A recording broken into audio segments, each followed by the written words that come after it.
Hey everybody, welcome back to the vlog. Thank you so much for being here. I really appreciate each and every one of you. Thank you, thank you, thank you. So today, once again, it's tea time. I have a little bit of misty morning. Really good stuff. Today we're going to be talking about hybrids. The hybrids are coming, guys. The hybrids are coming. I tell you guys, last video, I really do believe hybrid technology in these cameras are going to be here. They're going to be coming. They are going to possibly be what is the replacement to the DSLR and possibly the replacement of the mirrorless. Yes, I said it, mirrorless. I could be wrong. I'm wrong a lot, but let's just discuss it and see what you think about it. Now, I was looking at the brand new Canon, all right, the 1DX that's coming out, that was introduced or talked about. And I don't want to talk to you about it in this video. We're going to talk about it in another video, but it has similar type of features and similar functionality, that hybrid functionality to the Nikon 780 that is coming out that they announced just yesterday, day before, or whatever. Now, that camera, I want to tell you about what's in it, what's not in it, and why I think that it is like that beginning to the hybrid, all right? So the camera itself is basically, let's call it a Z6 in the body of a D750, something like that. That's what it is. Now, what they've done is improved on a lot of the 750 functions, all right, and brought in the Z6 functions, but keeping it once again, that lightweight, cheaper than type of full frame, smaller full frame camera that is like a little brother to like a D810, a D4, D5, something like that. All right. We need that. There's a lot of companies that do that. Like Canon does it with their 1D and they bring you into a 5D or something. And it's very similar, but it's like half the price. Okay. You don't have all the functionality, but it's pretty close. And that's the same thing that Nikon does with these cameras. So what's in it? Well, this camera really packs a punch with 24.5 megapixels, and it's, of course, the BSI, the backside illuminated sensor, FX format, CMOS, yada, yada, yada. But it does have the brand new X-Speed 6 image processor in it, like the Z6, whereas the old version had the version 4, the X-Speed 4. So that is nice. You once again have that faster processor, just like in the Z6. Now, the maximum ISO with this camera used to be in the 750, I think it was like 12,800, somewhere around there. Now, the new one is all the way up to 51,200, expandable up to 208,000. All right. So you're getting a lot more light. So what does that mean? The usability of it up to a higher ISO is better.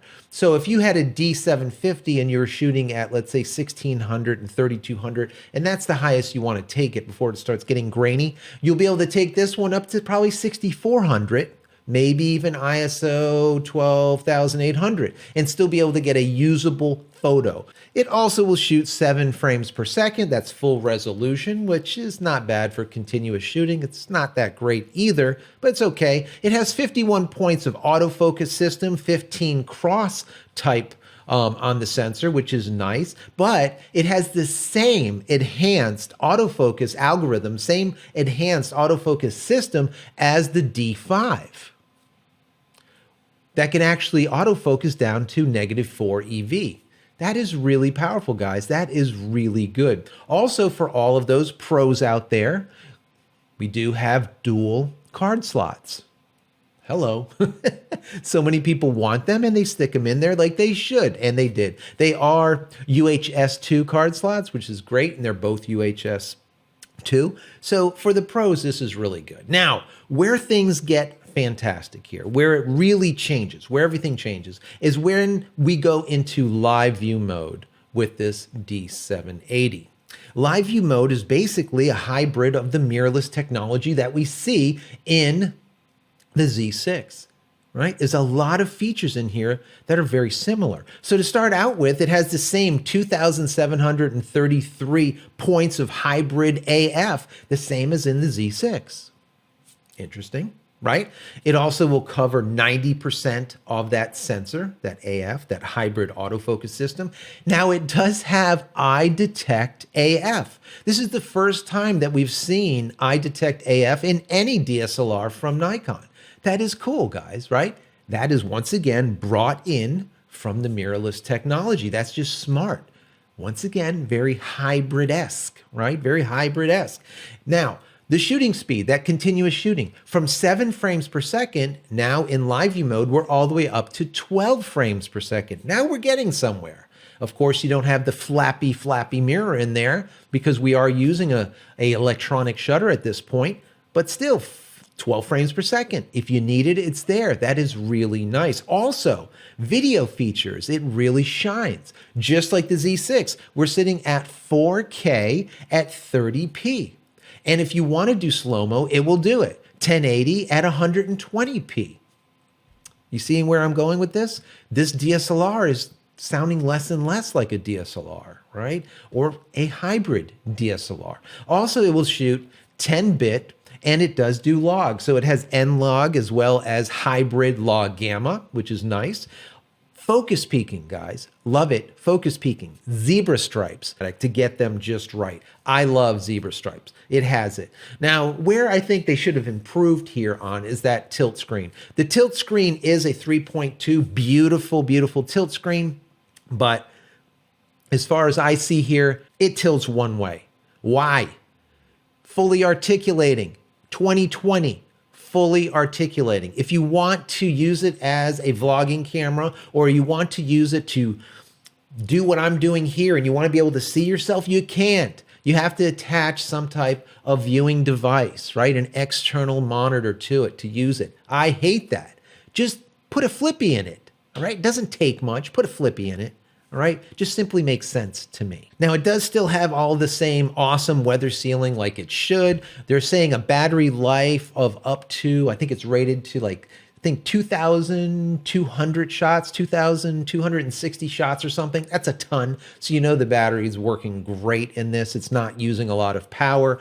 It will be able to be powered by USB-C. It also has focus stacking, which is cool for a lot of people. And you have Wi-Fi and Bluetooth and all the usual connectivity, which is great. $2,300, guys, $2,300 for the body alone. And if you get it with a bundle with the 24 to 105 f4, you're going to be paying about $2,800 for it, which isn't bad, So guys, it's a hybrid. It's simply a hybrid, and a really good one at that, So the way I look at this, and we've talked about this in the last video and many videos already, that I really do believe hybrid is a great place for these companies to go. And why they didn't go there to begin with, I really don't know. Think about it this way. Canon and Nikon watched Sony, all right, stumble and fall so many times with their bringing up of that mirrorless full frame, the A7, how bad it was at the beginning and how great it is today, okay? They know what has gone into it. They reverse this technology all the time. They know this stuff. They know the problems. Why go make a mirrorless camera? Why go make a mirrorless camera with a brand new ecosystem and all of this crap when you could just simply make what you have better, all right? Hear me out here. So if Nikon and Canon, instead of making their mirrorless options, were simply to just bring that technology, that mirrorless type style technology into their live view, they would end up with basically the same thing. Slightly bigger because it would still have that mechanical flippy in there. You know, you still have the mirror, all right? But the augmented reality could be on the back of the screen in live view instead of in your eye, all right? It's not a bad thing. They could also have an augmented reality type of eyepiece that flips back and forth from mirror to non-mirror, from screen to non-screen, all right? And take all that functionality and just stick it into what is already out there, what's already working. I think they've spent a lot of money on this mirrorless thing. Now, do I think mirrorless is the way of the future? Absolutely. Don't get your panties in a bunch saying that this guy is absolutely nuts, okay? I kind of am, but I'm just trying to be a little bit of a thinker here, and I want your thoughts on it. Tell me why I'm wrong, all right? I love that, okay? I'm not right, okay? Tell me why I'm wrong. I like to hear it. Anyways, if they were to be able to put this functionality into these DSLRs, and now you have both, you have a balance, you have the best of both worlds. You have a flippy, you have your, you have that mechanical shutter if you need it. Okay, you have that augmented reality if you absolutely need that. You have the best of both worlds packed into one system instead of having to make two ecosystems. The amount of R&D that they put on the two ecosystems, your multiple lens mounts and whatnot, it's just a lot. It's a lot of R&D, a lot, to me, of wasted money, when they could have done the same thing by just simply adding into what they have, improving what they have. All right? That's my personal opinion. I want to know what you guys think. Do you think that this is the start of where things are going for DSLRs, and maybe DSLRs won't fall off and mirrorless take over, and the DSLRs that do remain turn into these hybrid systems where people like maybe you and I that need a mechanical shutter might have one until the day a global shutter is invented, or let's say placed into an affordable platform? Is it possible? I want to know what you think, all right? This is just a little food for thought. Let's talk about it. So anyways, guys, as always, if you enjoy my content, please throw me a big thumbs up. That really helps me out, helps the channel out. And don't forget to smash that subscribe button so you can get all my content when it becomes available, and click the bell icon so when it is available, you will be notified of it. And finally, head over to my website, JCristina.com, where you can find all the photography tools that I've invented for you and me over the years, and hopefully there's something there that you might like. And if there is, please pick it up and support me. That would be absolutely awesome. Don't forget, as always, go over to community.jcristina.com, community.jcristina.com. You can find my creative Discord server with a lot of smart people over there. Grab my free ebook over at jcristina.com/ebook. And if you're a subscriber, use coupon code or promo code YT20. That's YT20 at checkout, and you'll get 20% off anything in your shopping cart over at jcristina.com. That's it, guys. I'm out of here for yet another vlog. We'll see you in the next one. Comment, comment, comment. Many blessings. Take care, guys.